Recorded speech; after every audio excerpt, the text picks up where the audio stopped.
Game number 5 of the Western Conference semifinals. After a frustrating back and forth in Dallas, Phoenix Suns come home. They take care of business. They beat the Dallas Mavericks by 28 points, giving up only 80 points in the game. Matthew, this is the Phoenix Suns team I know. This is the Phoenix Suns team that's playing. They're playing championship basketball. All the things I said on the last podcast, I take them all back. And so you're okay now. A lot of love to go around. I'm not okay yet, but I'm good. Oh, you're okay. Okay. So, okay. Well, we'll get into it. Okay. But, I love the Suns. I love you. I love this podcast. And like Mario Lopez says, I love busy. I love busy. We all love busy. Thank you so much, Monty. Yeah, it's, again, it's one of the tough things about doing this podcast is we go live right after the game. We do Twitter Spaces in the middle of the game. So a lot of what we do is we talk out of emotion, not logic.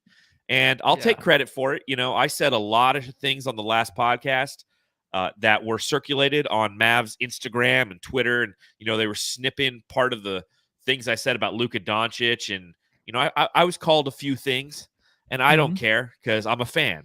That's what this podcast is. I hope that when people tune into this podcast, they enjoy the fact that it feels like you're hanging out with a couple of your fellow fans who feel the same way you do about things. We're not going to sit here and try to have hot takes just for the shits and giggles, and we're not going to sit here and try to look at this from an overly analytical standpoint. We're fans of the Phoenix Suns. We have a Phoenix Suns podcast. That's what this is. So, obviously our emotions mirror the performance of the team, especially in the postseason. And last podcast, I was pissed. I said some things that I should have said, and I take nothing back. And tonight, I'm feeling a lot happier because this is the Phoenix Suns team that we watched all season, a team that made adjustments, a team that played defense, a team that protected the perimeter and played engaged basketball, even if the TNT broadcasts sound like it wasn't engaged basketball. What was up with that? Did you notice that it didn't sound like the crowd was even present? Yeah, it was crazy. At times, I did think it was a little quiet, but then you can see the fans still standing up. And I think when fans are standing, it should be always loud. It's funny because I feel like even watching it in Dallas, we kind of compared, or I compared, the Dallas crowd to be, not comparable to the Pelicans at all, but they seem quiet. So maybe that's the thing now. Maybe that's the thing. The hoops were mic'd up, but the fans, you just couldn't hear anything. So I feel like I think it was loud there, though, dude. I feel like in the Dallas games, the broadcast was on ESPN versus TNT, and I felt like it was very loud because they were hitting a bunch of threes. The crowd was getting behind them, and I could hear it on my broadcast, the emotion in the crowd. Whereas in this game, the Suns started kind of rocky. They were down 8 early, and I was like, is anybody even in the arena? And of course, shout out to So Says Jay from the Fanning the Flames podcast. He's super rich and he can go to all these games. And he reported on Twitter, he's like, no, it's loud as hell here. So I don't know what you're talking about. And again, that's just that TNT thing. You get Reggie Miller and you don't hear your home crowd. Maybe it's Reggie wasn't too bad. I know. We're going to talk about Reggie a little bit. And the fact that I was agreeing with Reggie Miller's takes has me shook a little bit tonight. And I honestly think that the only way that I can take care of that shookness, if you will, is to drink a beer. All right. So let me pop this open. I will say this before you pop it open, Matthew. Okay. Let's go ahead and let's do all the housekeeping notes, if you will. Welcome, ladies and gentlemen, to the Suns Jam Session podcast. If this is your first time hanging out with us, please subscribe, rate, and review. If you're listening to the podcast, leave a 5-star review. If you're watching along live, hit the thumbs up button. So hit the subscribe button, which lets you know that we go live, which is after every Suns game. You can follow me at Darth Voida on Twitter. You can follow Matthew on Twitter. Matthew Lissy. And you can follow the show at Suns Jam on Twitter, which is great because we do Twitter Spaces at halftime. A lot of our fellow Jamsters raise their hand and they want to speak. And a lot of people. It was awesome. Great. It was we fun, don't have to do anything. We don't have to talk. Awesome. Shout out to Jay Joyce from the He's on Fire podcast. He gave a great synopsis of the first half. He talked for 5 minutes, and I love it because right afterwards you're like, dude, you hit every point. This is great. Yep, he did. So that's the fun part about following us on Twitter is you get an opportunity. My mom even came in and my mom created a Twitter handle and she listens to Twitter Spaces because she wants the cutest thing at halftime. So That's On that note, Jamsters, I think Matthew needs to pop open a nice corn-free Bud Light. Oh, so bad. Empty again, man. God damn. Let's chug in with the fellas tonight, ladies and gentlemen. I got to pour it out now. Oh, he's got, dang it. You know. So there I was. Waiting for Matthew to, all right. Chugging with the fellas to another victory for the Phoenix Suns. Chug them if you got them.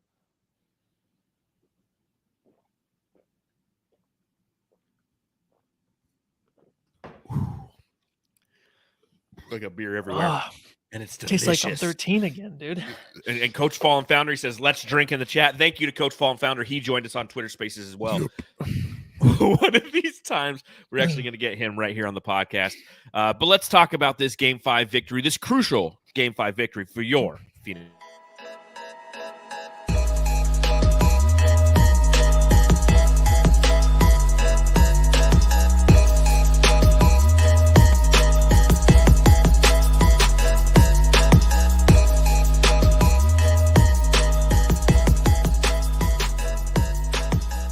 Yes, sir. The Phoenix Suns take a crucial Game 5 at home against the Dallas Mavericks. And, that's why you play for home court advantage. A lot of people think that home court advantage really doesn't matter. And I would say it doesn't matter more in baseball. Yeah, I know. Matthew's raising his hand. I said that. And a lot of people are with you, Matthew. The way that the competitive nature of these players is these days and the talent level that exists in basketball, you don't necessarily know if that's true. I don't think home field advantage matters in baseball, but I definitely think it matters in basketball because you saw it tonight with the way that the bench performers and the role players of the Mavericks performed, much akin to games 1 and 2. They don't have the emotion of the crowd to ride the wave. They flash if they hit a 3 and they flash a 3, they're getting a bunch of people being like, fuck you, when they're in Phoenix versus in Dallas where everyone's like, yeah. But it brings me to my first question. Matthew, I got to ask. Coach Monty Williams, Coach of the Year winning Monty Williams, he referenced that after that Game 4 loss. He says, we fought hard for home court advantage for this reason, for a Game 5, a crucial Game 5 at home in the playoffs. The second Game 5 the Phoenix Suns have had at home. He showed why he was named Coach of the Year tonight, didn't he, with the adjustments that he made?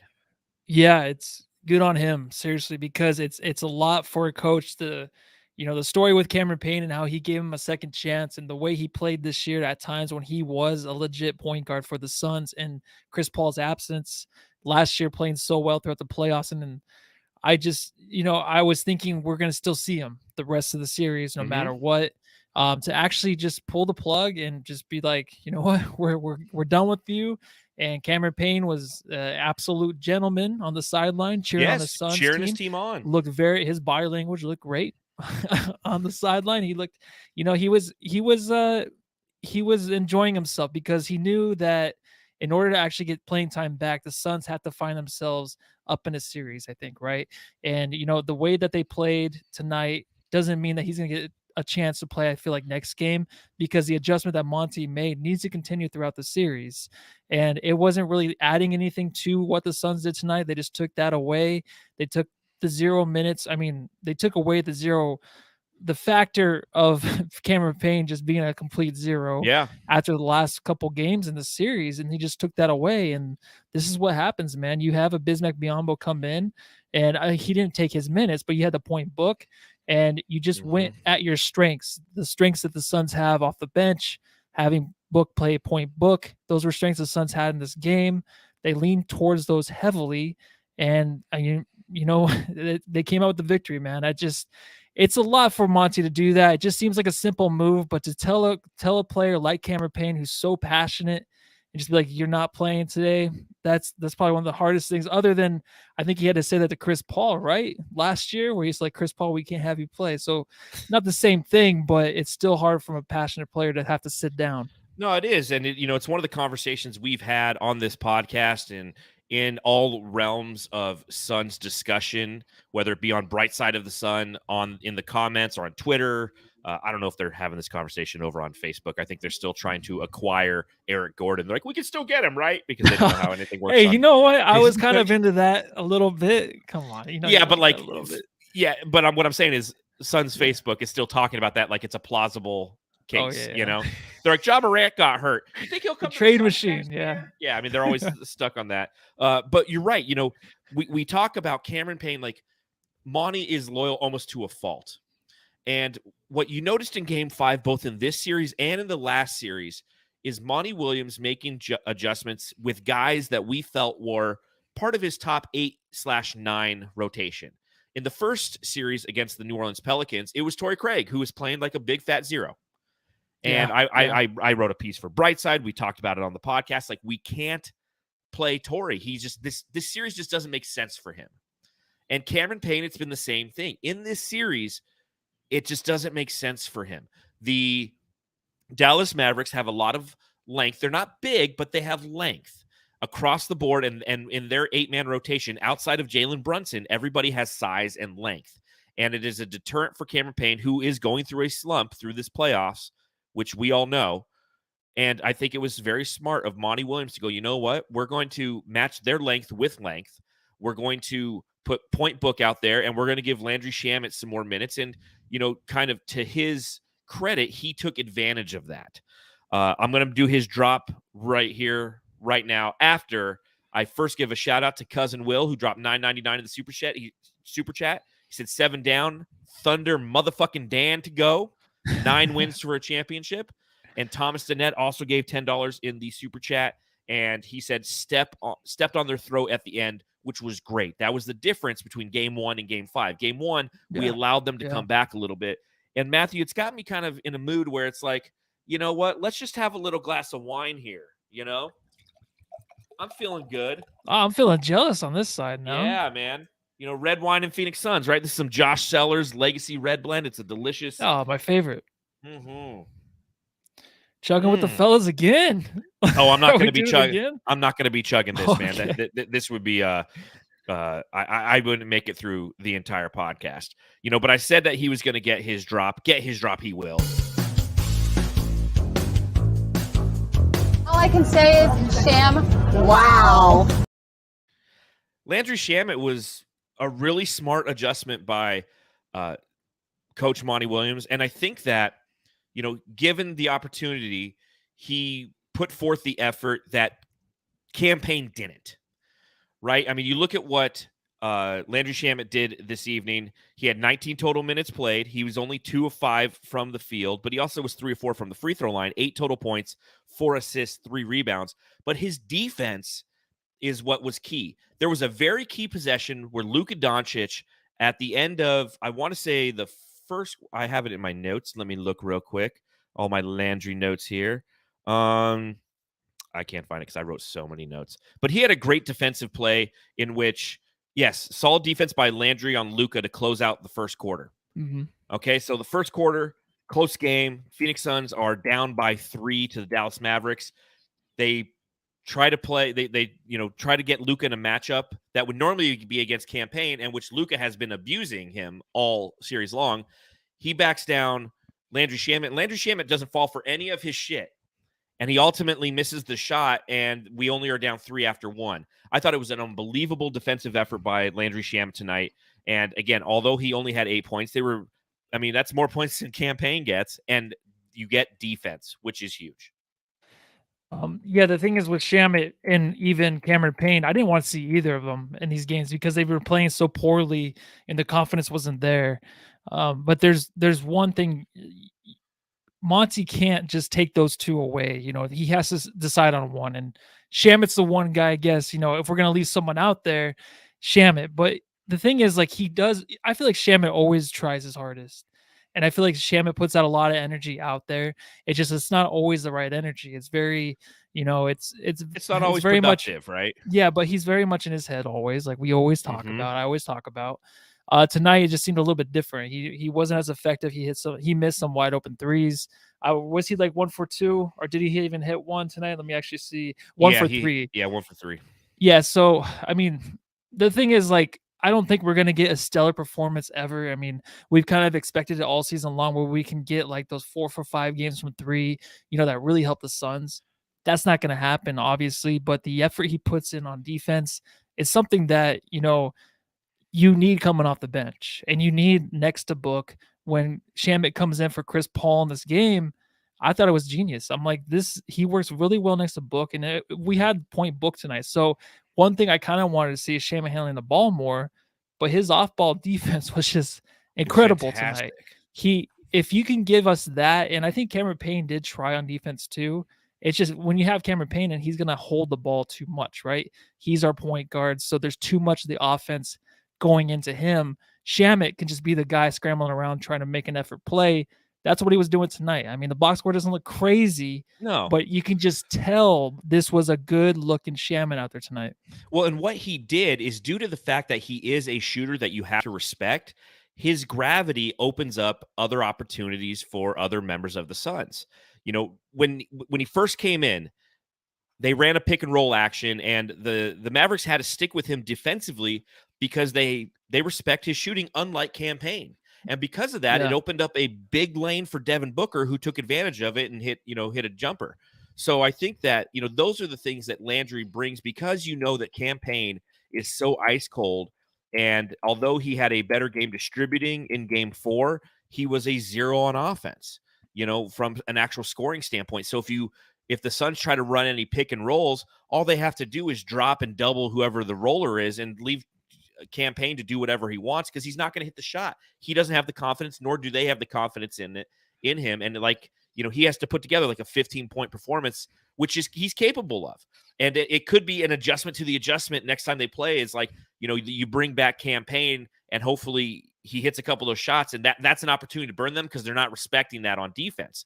But that's what Landry did in this game that I thought was unbelievably vital and important.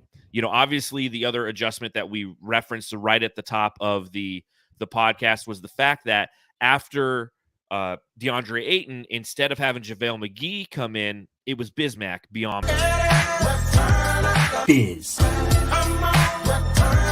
Biz. And one thing that I wrote for Bright Side of the Sun was I really broke down the perimeter defense and how porous it was in game 4. The Dallas Mavericks went 20 of 44 from beyond the arc, and it was because the Suns were just lazy on closeouts. They weren't sticking with their players. They were leaking into the paint, things we talked about on the podcast. That's what I do, is we talk about on the podcast, and I just write an article about it the next day.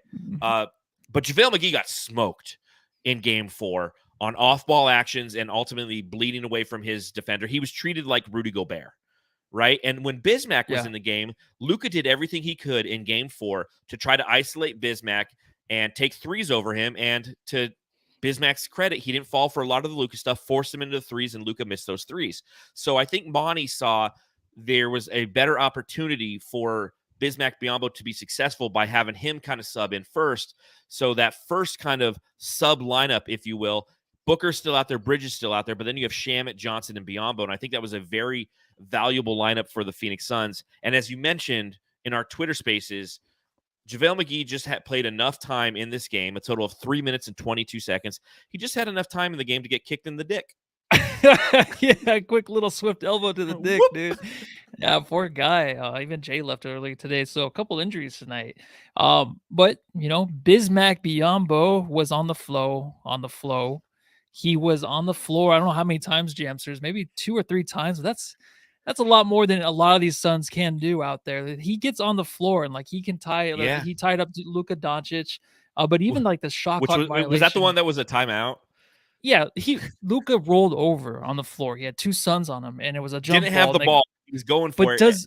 That's the question, though, does he need to call the timeout? I don't ever get that. Somebody else can call timeout, but you need to have possession of the ball. But they all had their hands on the ball. So whatever. All right. Yeah. I just, we had enough ref talk, I think, last time. But yes.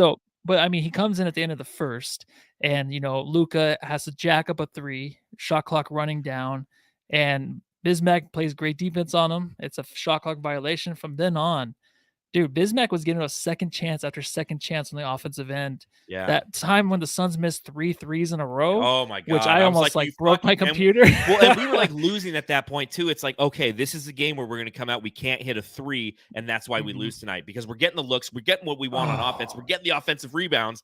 and just nothing's going down. Yeah, but Bismack's in the middle of that, down under in the paint. Like he doesn't get the rebound, but the tips, like that's what he does. Those active McGee does a good hands. job. McGee does a good job, but Bismack's like a hybrid where he's just in between so many different positions, kind of like a Cameron Johnson. But Cameron Johnson's, of course, a different kind of player. But defensively, Biz can keep up with a lot of different positions in the paint. Like he can be a big guy, he can be like McGee, but then get over to the ball even quicker because he's more slender, a little bit smaller, quicker, younger, even though he looks like the same age. But he's just him and Wainwright and Holiday. I mean, those are the three guys I wanted to come in just because they are scrappy. They can tip the ball.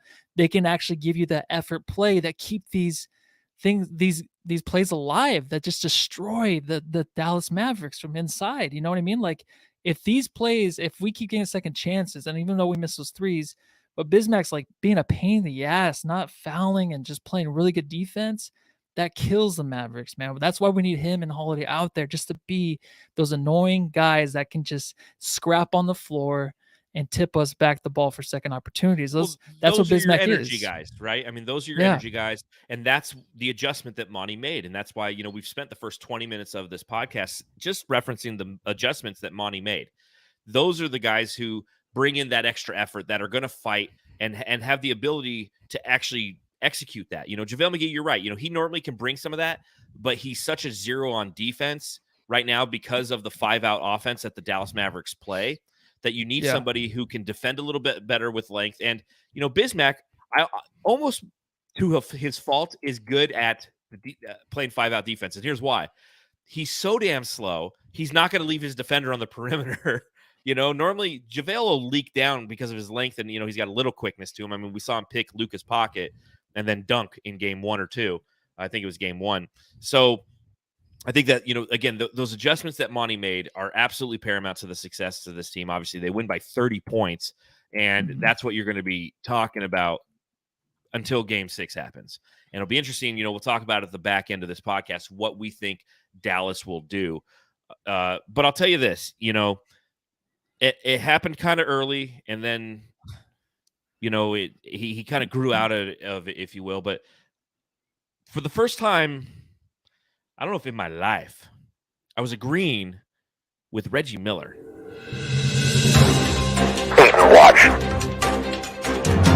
And this is one thing that we were talking about on our Twitter spaces at halftime.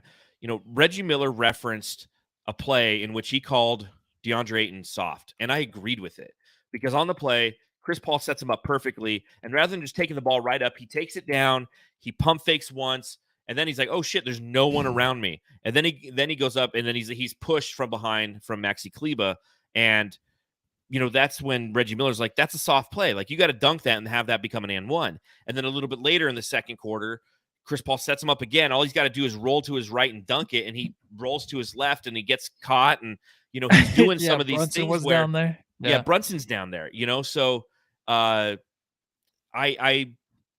asked you the question, Matthew, and it's something we always talk about, but it's a question that I asked you on the Twitter space at halftime. Do you think that it's kind of a lack of confidence from DA? Because I think that he was instructed, like, be physical in this game. Come out, be physical. And the first play of the game, literally the first play of the game, he puts his shoulder down. Dwight Powell gets a call on a foul. DA feels like, oh, I can't play physical. And then all of a sudden he just reverts to, I'm going to be finesse Ayton, which he was the rest of the game. Again, kudos to him on his final box score. Okay, Deandre Ayton, 20 points, 9 rebounds, 9 of 13 from the field. Only played 22 minutes in this game because he was in a little bit of foul trouble in that first half. Had a very solid game, in my opinion, but it was more of that finesse game. And do you think that he lacks that confidence to be physical because he's afraid of the whistle? Yeah, so the second half, he was really good. First half, I didn't like it, but the whole thing with him gaining confidence, it's harder for him because he's a big guy. He's not Joel, where Joel, Giannis, these guys can actually bring the ball up. Jokic, they have the ball a lot. So when that first foul did happen for Ayton, it was demoralizing for him because he was being aggressive, and it shouldn't have really. Maybe it was a foul. I don't know. I think it's first play of the game.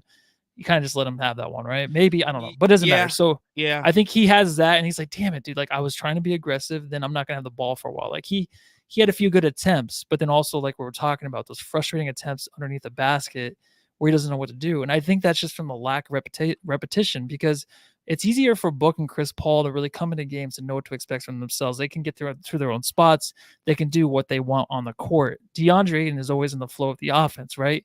We want him to be aggressive, but aggressive, when we say that, means like what he did on the first play, and then also those 2 boneheaded plays where he should have just dunked the ball, getting the and one, or else the easy basket instead of getting nothing. He got nothing on that play. So it's harder for him because he is a big guy. But his attitude though in the second half was real. A lot of times in the first half, he was kind of looking at the refs. He was doing that one thing where he just is kind of asking for a foul.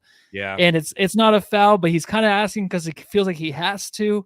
But then in the second half, when he comes in, he hits that turnaround. I think it was on Bertans. And he looks at the Mavs bench and gives him some shit. Yeah, he's finally talking real shit. Like, let's go. That is some real Ayton, because he turned it up. And I know we're going to talk about Book, but the third quarter, a lot of it was Book. But we won that third quarter because Ayton was stepping up, dude. And his putbacks, the putback attempts, he was being a bitch on the block. Like, that really sets up everything. That's why he's so valuable. When he plays halves or quarters like that, that's why we jump out to those big leads. Well, exactly. He's the force behind the Suns. He's the force behind Book. And he needs to be in this series, right? Like, he needs to be in the series. They're referencing it on the broadcast, and they're 100% correct. Like, he needs to be he's the X factor. He's what we have that they can't match right now. Do you think that when he plays against Dwight Powell that he has a clear advantage?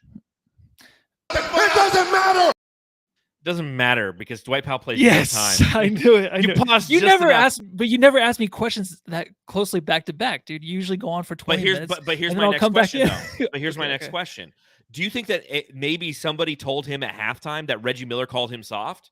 Because he came, to your point, Matthew, he came out in that third quarter and he was more aggressive. He was focused on offensive rebounding. He was getting putbacks. He wasn't dunking the putbacks. Oh, end of the world. But he was more aggressive. So do you think somebody told him maybe at halftime that somebody's like, hey, dude, Reggie Miller just called you soft, bro? Do you think he did that, or somebody did? Yeah. I think I do too. I really do. I don't. Do you think though that they see that at halftime? I think they're so focused on they know what they need to do. I mean, Ayton going into this game, he even said he needs to get back to game 1 basics where he is a force, like we were just talking about, and he did in the third. I think that's just him. Like, I think that's his teammates and the support he has from them in certain situations. I don't think he's that guy like a Devin Booker where he sees something, he's like, all right, here I come. We're going to talk about Booker, but man, okay, I'll save it. You want to talk about Booker now? Yeah. All right, let's do the drop. Big Dick Booker.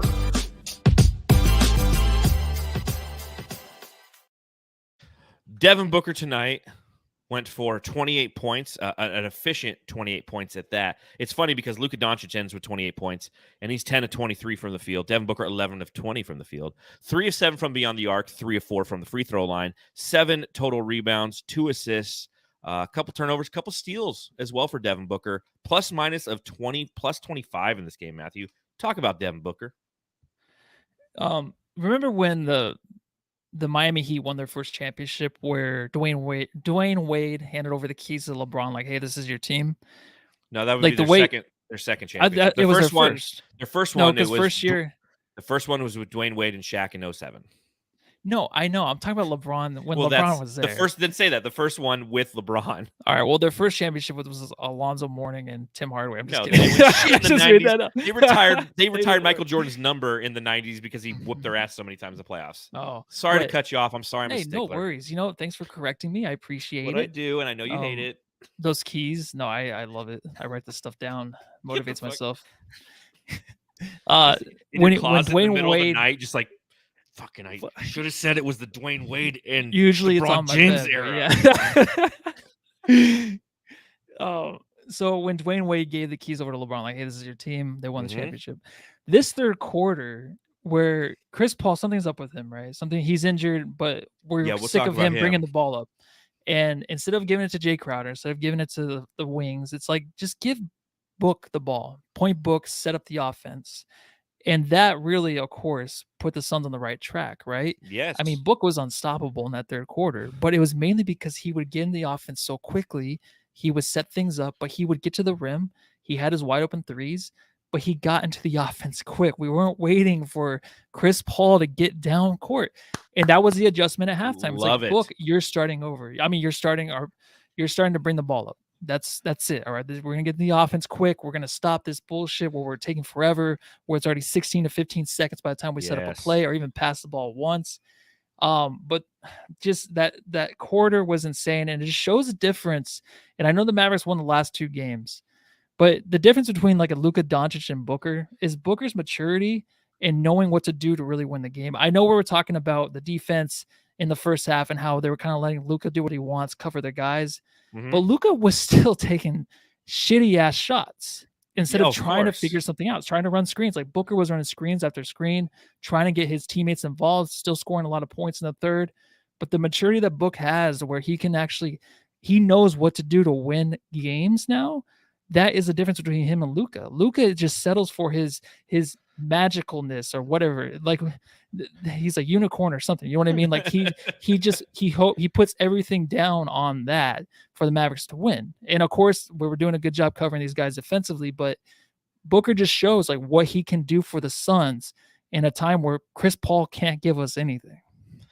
Yeah, Chris Paul looks old. I mean, there's no two ways about it. Eat some meat. Eat Please. some meat. Eat some meat, dude. It's the playoffs. Eat a fucking steak. It is or some something. energy. But I think that's a great observation. And if you don't write a piece about it for Brightside, I will. Because I'll sit there and I'll look at the third quarter when the Suns are taking the shot in the shot clock versus how they've done it the rest of the season. All that stuff's on NBA.com. But I think that's a really great observation, is the Phoenix Suns, rather than allowing the Dallas Mavericks to get their defense set, because the Dallas Mavericks are the slowest paced team in the league. It's a fact. And they like to play a half-court offense, and due to their length of their wings, they like that half-court offense because it allows them to set their defense and try to jump passing lanes. Coach Fallen Founder mentioned it in the Twitter space at halftime that he noticed how the Suns are moving and adjusting just a little bit on defense to clog up those passing lanes. So that's one thing you do defensively to the Mavericks, is try to clog up their passing lanes. So when Luka does try to make those passes, he's throwing them to the Suns sometimes. I mean, he did that in this game.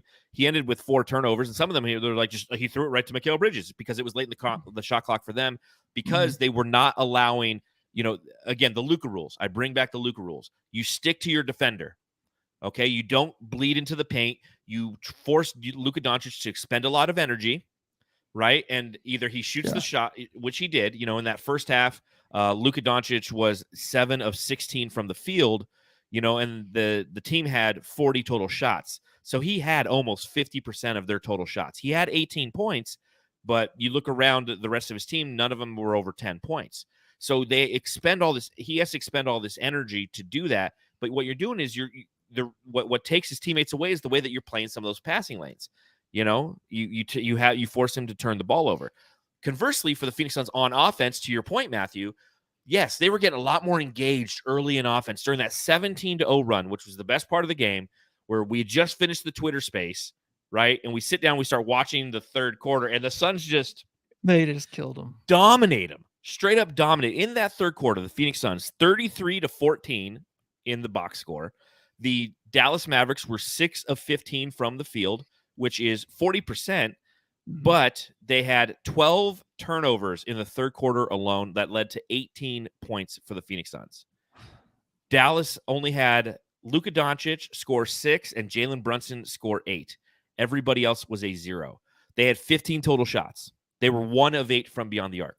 The Phoenix Suns, conversely, were 13 of 24, which is 54%. So the Suns outshot them by 14%, but they were 3 of 9 from beyond the arc. And they had 10 total rebounds and 7 steals. That's the classic defense leads to offense. And they survived a couple timeouts, too. That's the crazy thing. Because normally a timeout just kills a run, right? Jason Kidd called a couple timeouts, and the Suns continued the run. And the only way that it got to 17-0 on the run is it was almost more, but Luka Doncic hit one of his 2 free throws at the line, and ultimately that ended the run. But a lot of that's because the Suns were imposing their will, right? When you're starting to bring the ball up after you've been milking the half-court offense for everything it's worth for the first 4 games, and all of a sudden in the third quarter you go, hey, instead of shooting the ball, with, anywhere between 4 to 8 seconds left on the shot clock. We're going to be doing it between 10 and 16. The defense, you're blitzing them offensively. And to your point, Matthew, Devin Booker led that charge. He was 4 of 8 in the third quarter, played all 12 minutes. He was 3 of 5 from beyond the arc in that third quarter, had 12 points, had a couple steals himself, a couple rebounds as well. It was Devin Booker who took advantage of what the Dallas Mavericks were giving him defensively and attacked it.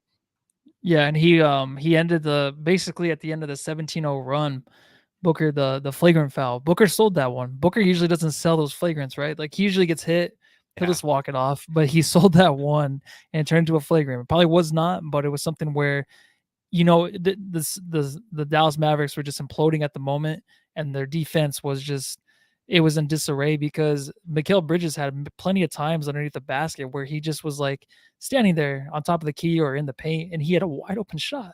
Yeah, like no one was even getting to my poor horse throat. Let's talk about Mikal real quick. Yeah, let's talk about that flagrant foul that Devin Booker drew off of.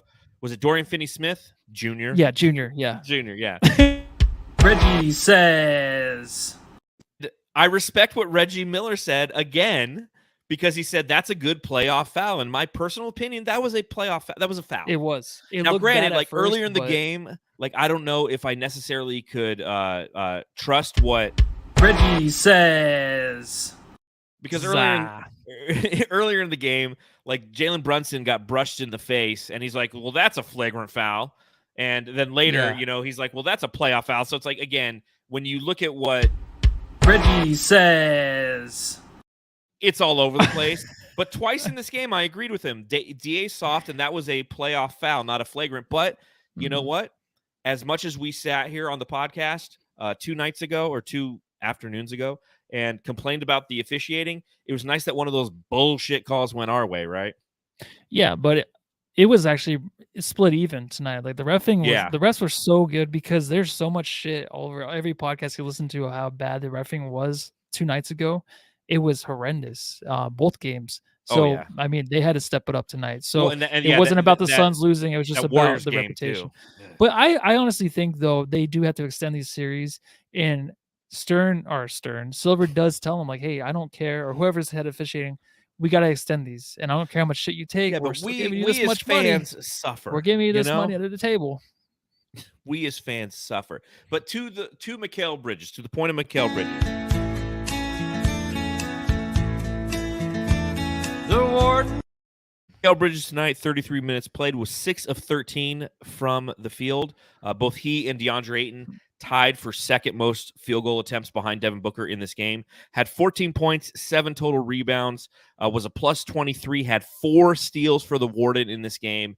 And again, referencing that third quarter and the effectiveness of the Phoenix Suns, although Mikal Bridges only had 4 points, he had 3 steals. He was the driving force behind the Suns' 17-0 run. And kind of throughout the game, we've been wondering. I was on a podcast this morning, and they were asking about Mikal Bridges, and I talked about. It's funny, Matthew. I'm slowly remember what I said on that podcast because it was like 7 this morning. I don't remember anything I talked about. But one of the things we talked about was the fact that Mikal Bridges through the first 4 games has had a rough time, in my personal opinion. And it was nice to see him on both sides of the court tonight come through. Mikal Bridges never has any notes. For some reason, I know everyone on the Suns team. I never have notes for him. What is my deal? But to go back in the game, I just always remember what he does because he was on the run a lot tonight, right? Those fast breaks. I mean, the first steal he really, I think, had. Of course, he forced a turnover to start the second half that really just got everything going off of Luka Doncic. But the steal he had in the passing lane, and he goes down, and once he starts a fast break and he finishes the fast break, it just shows how special he is.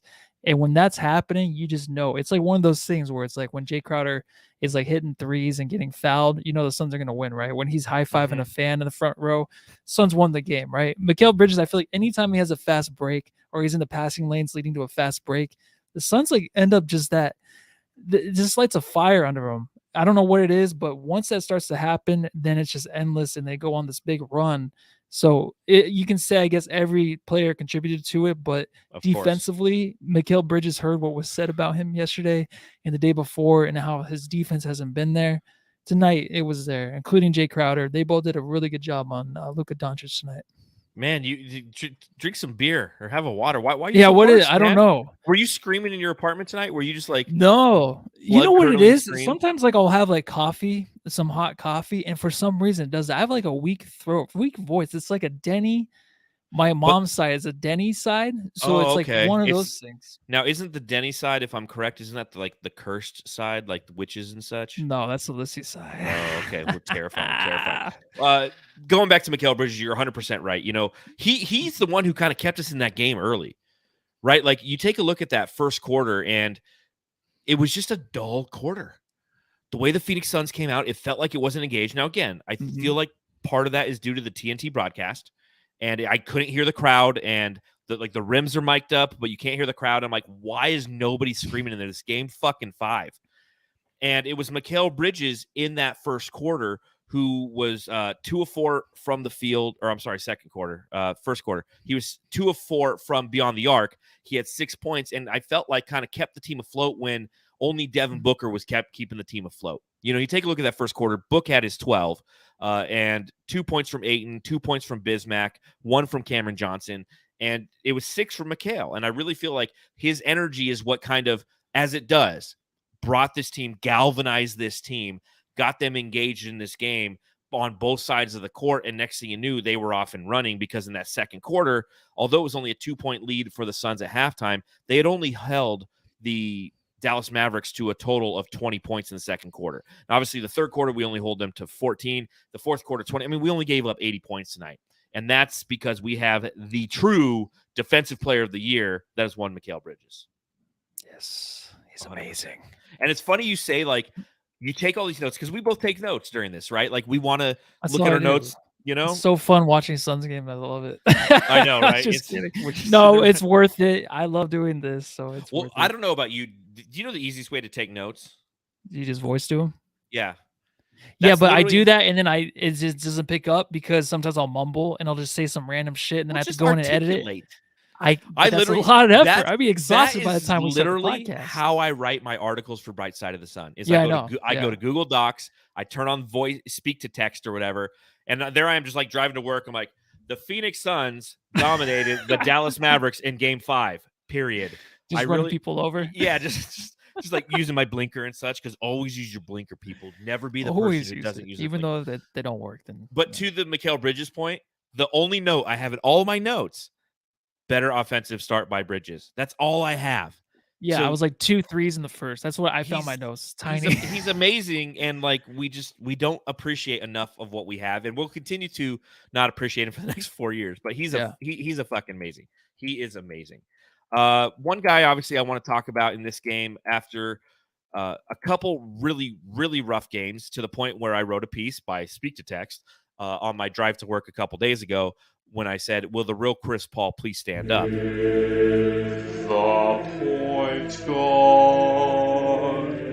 I literally put the piece. I'm like, "Will the real Chris Paul please stand up and put one of those fingers on each hand up and be proud to be out of your mind and out of your control?" And one more time, loud as you can. How's it go? I'm Chris Paul. Yes, I'm the real Paul.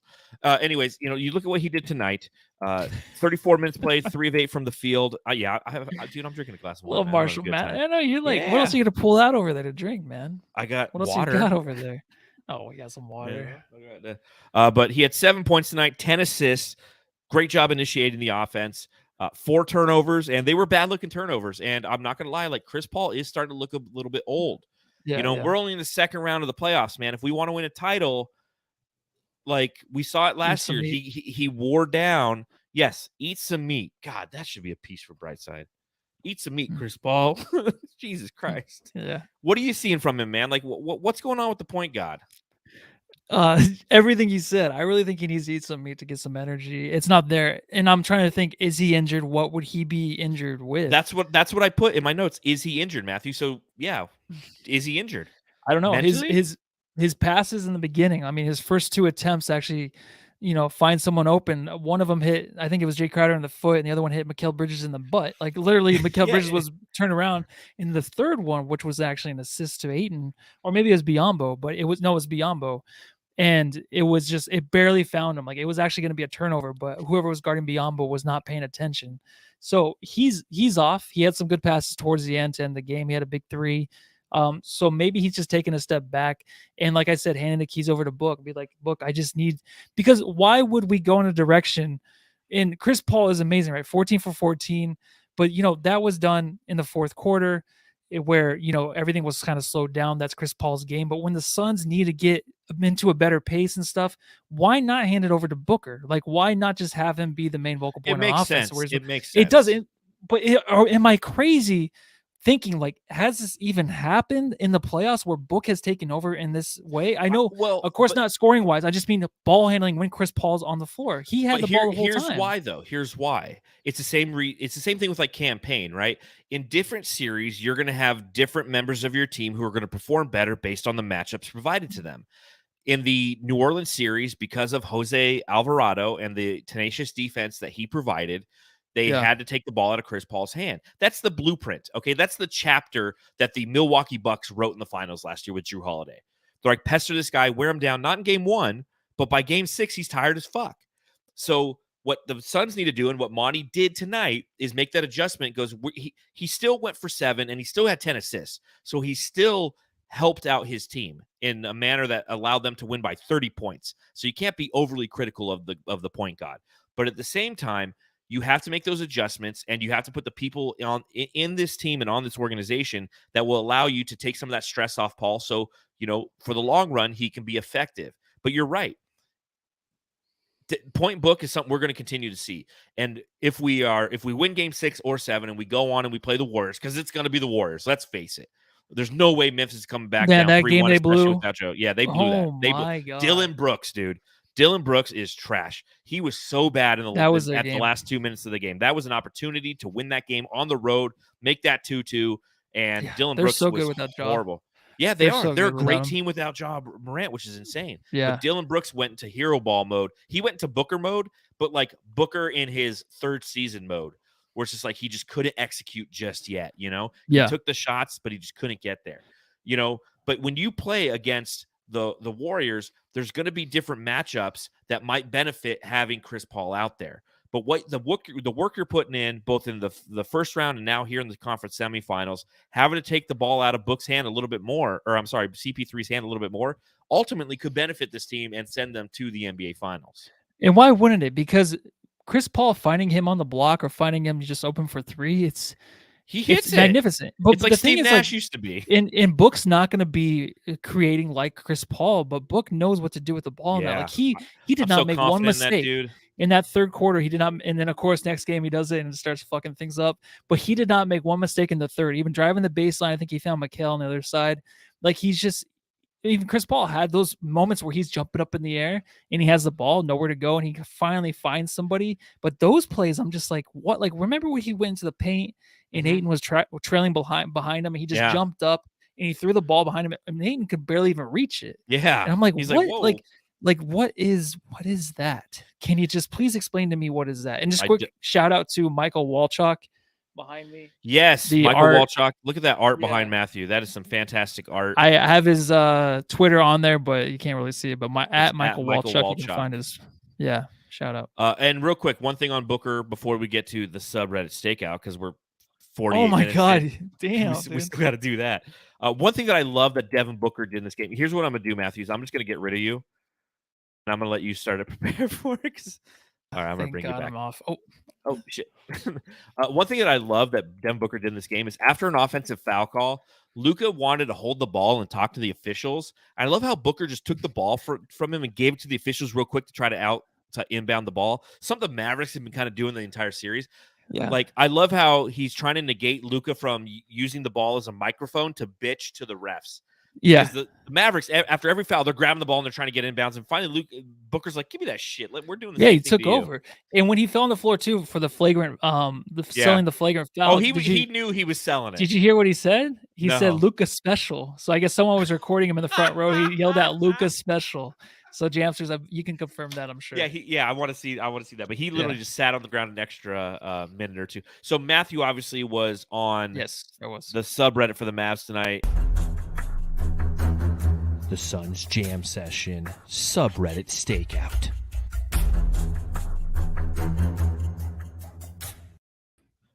Whoa, who's this guy? Whoa, look at them sunglasses. So Matthew was on the subreddit stakeout, hanging out behind enemy lines, downvoting everything he could. No, he didn't. He didn't create a Reddit account. I don't have a profile. Okay. Matthew, what did you see on the subreddit stakeout? Well, 11-0 run. Why does Luka always? So this is a little bit later on in the game, but the 11-0 run the Suns had, you can tell the fans were actually getting upset at Luka. They said, why does Luka always immediately run to the ball? Like, when you're younger and like pass it back, instead of spacing the floor and like finding the ball to come back to him. So that was something they were throwing out there in the fourth. But to start the game, Luka's hot start, someone quoted, looks like one of those Luka games, and he was shaking his head. He had that look in his eye. I was nervous. Were you nervous? I don't know if I was nervous. Started 3 for 3. Yeah, but that's what I want. Like, I want him to shoot. I don't care if Luka goes for 45. I really don't. As long as the players around him suck, like he can get his. He can set he's got more points than Michael Jordan does, in the playoffs and all that stuff. And I know exactly which play you're talking about, because after he hit it, he looked at the crowd. He did kind of one of the push down things. But I knew in that moment, I'm like, good. He's feeling confident, so he's going to continue to shoot. That's why it's okay. If Luka comes out and he shoots 3 or 4 to start the game, he's going to continue to shoot, and his percentages say it's going to drop. So that's my observation. Yeah, no, I got scared of the look. I mean, I don't really worry about his shot attempts. They all suck. So as John pours another glass of wine, what else? Oh, so here's some Jay Crowder. After Jay Crowder, can I do his drop real quick? Yeah. I mean, if they're going to talk about Jay Crowder, then we got to give him his drop, especially after looked like he potentially hurt himself. It's Jay Crowder. And this is a shout out. This is a shout out to Jay, because his defense on Luka. Jay Crowder was he was exhausted in this game, right? Did you see? He got hurt at the end of the game. He looked like he didn't even want to get in anybody's face. He's like, I'm giving all my effort on defense, and he looked exhausted. But they were just saying, like, Phoenix letting Luka go one-on-one, and that's what we're talking about. The Luka rules. The Luka there rules, it is, buddy. Yeah, and then this is the one that I posted on Twitter. Actually, sat at 10th. This is the Ayton thing. Sat at 10th by Ayton. I don't care for Reggie Miller, but Reggie Miller is a commentator, but he's right. That was soft, and that's true. It was terrible. But the best part of the game, after the third quarter, start of the fourth, the Mavericks fans pulled the starters. Well, at least we didn't get swept. And then here goes Luka into the front row. I don't know if that Luka push into the front row, that wasn't a flagrant or anything, right? No. Chris Paul? What's amazing is how, like, Chris Paul and Landry Shamet on that play pulled up, and Luka just kept going.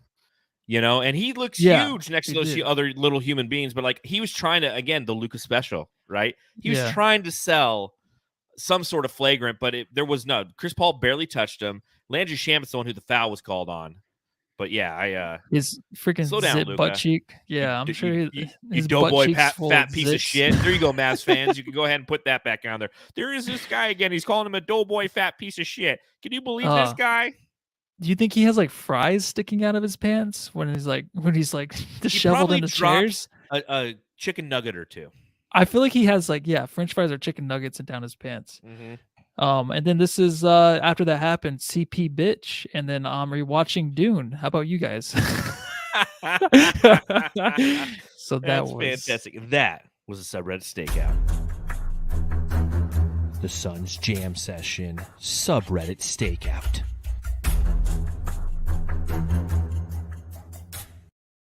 Couple of things I want to hit on before we get out of here. That was some great behind the enemy lines work by you, Matthew. I know thank you, man. It's tough. It's risky. It's my risky. Family.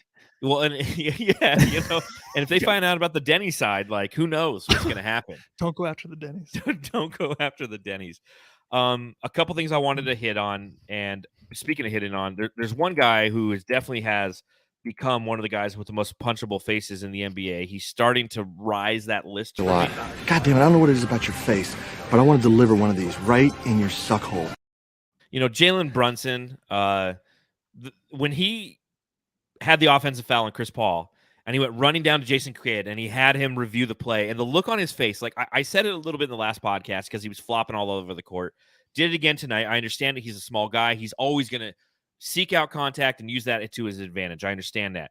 But it's the look on his face, like literally like the crybaby look. Like, have you seen the meme of Kyle Rittenhouse on trial where he's literally like trying to explain something? He just cries. Huh? I think I tweeted it out. I said Jalen Brunson, and then I put that GIF, if you will. Mm-hmm. That's who he totally reminds me of. It's just like an unbelievable crybaby. does Thoughts on that? He does look like Kyler Murray, though, right? It's funny. Are they the same ethnicity? Let me read a text, and this is from one of my buddies. He goes, let's see here. He goes, hold up. Brunson is Kyler Murray's evil twin. Changed my mind. Shout out to Matt. Shout out to Matt Pazik on that one. I don't know which one cries more though, man. Yeah, I know. They're both bad body language kind of stuff.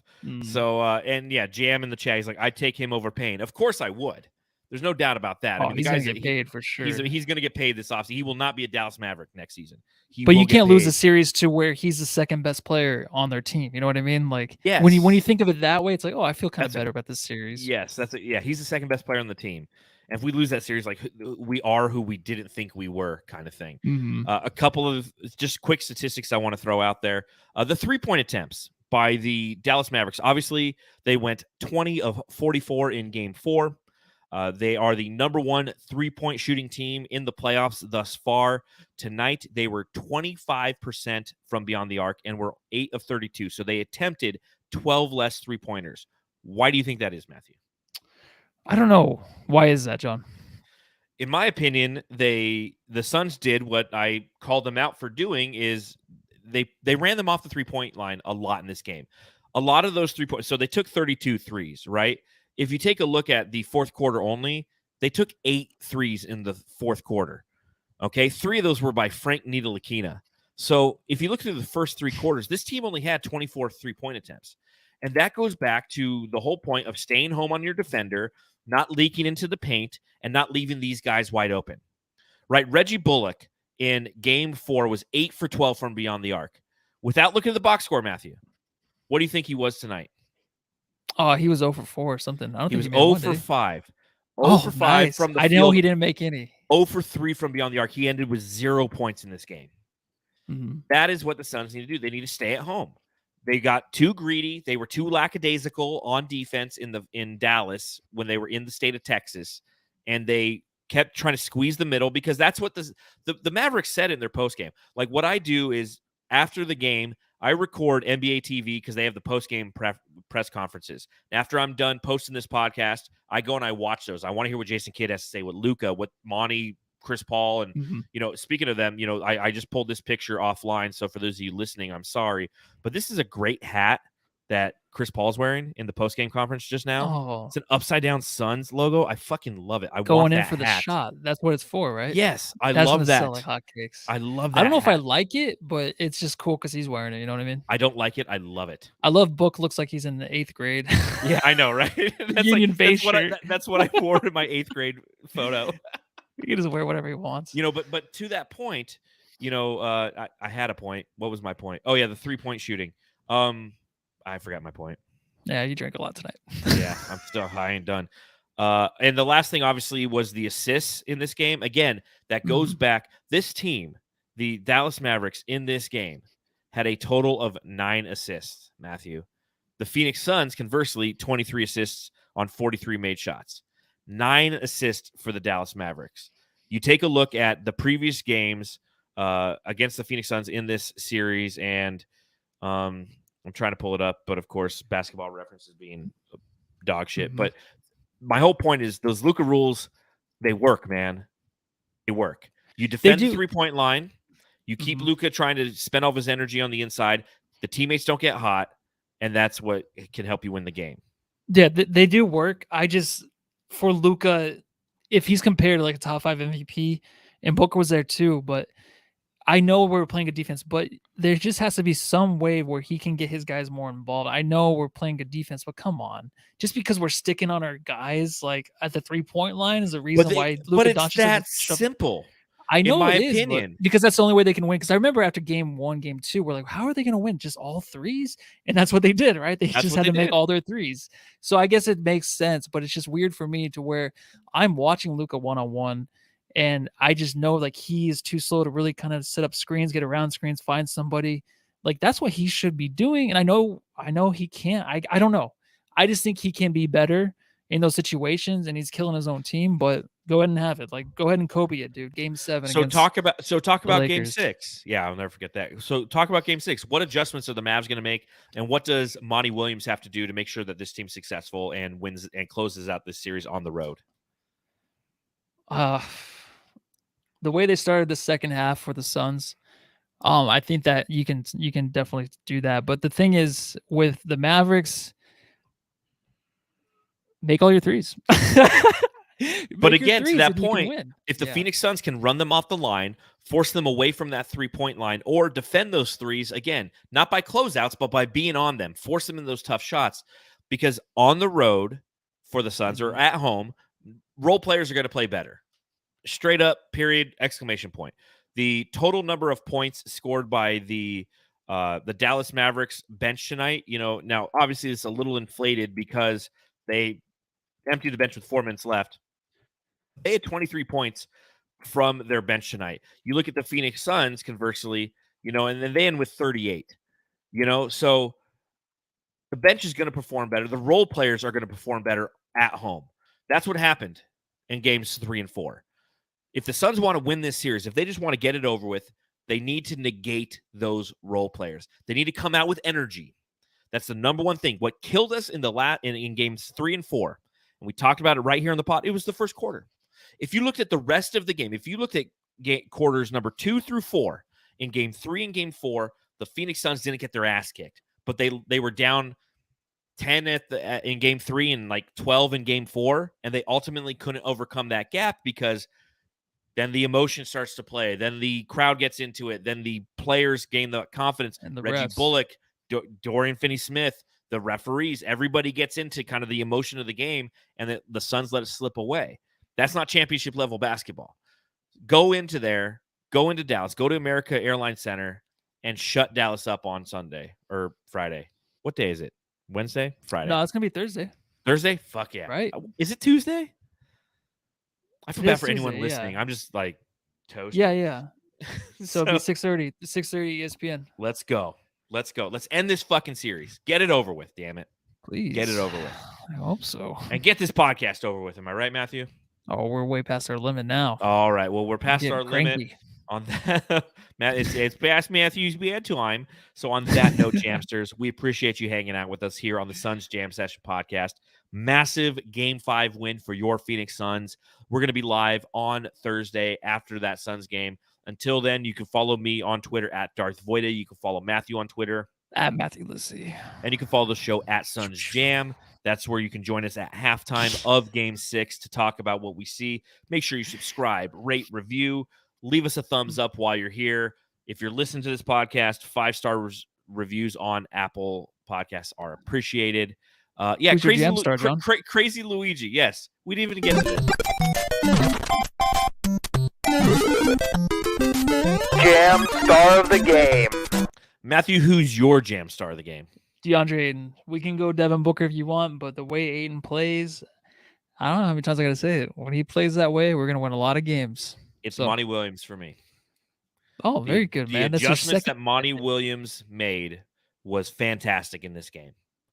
We needed Who's your jam star? I didn't get to ask you. You just Monty Williams. There you go. The way that he made adjustments in this game was fantastic. Tell me to go home. Wait, oh shit. Are we done? All right, go home and love your family. Cheers, fuckers.